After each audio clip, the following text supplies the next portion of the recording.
下大家，为什么你的袜子只剩一只没朋友的时候，你还是会把它留着？为什么？有没有出现？哪时有出现过？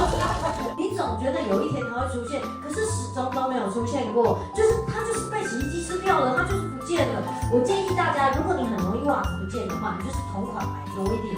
而且啊，如果你有3个孩子，你尽量让他们3个都不一样的颜色，比方说姐姐的裙都是粉红色，然后妹妹的可能都是黄色，然后另外一个可能都是蓝色。你只要看到地上那一个颜色，你就知道谁乱丢，对不对？这很清楚。然后同款，比如说它都是蓝色嘛，它这一只不见了，它可以拿别的来凑，因为都是蓝色，所以这样就很方便。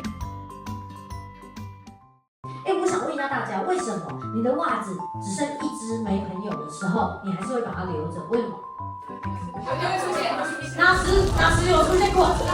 你总觉得有一天它会出现，可是始终都没有出现过，它就是被洗衣机吃掉了，它就是不见了。我建议大家，如果你很容易袜子不见的话，你就是同款买多一点。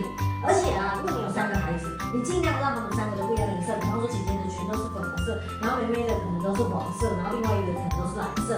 你只要看到地上那一个颜色，你就知道谁乱丢，对不对？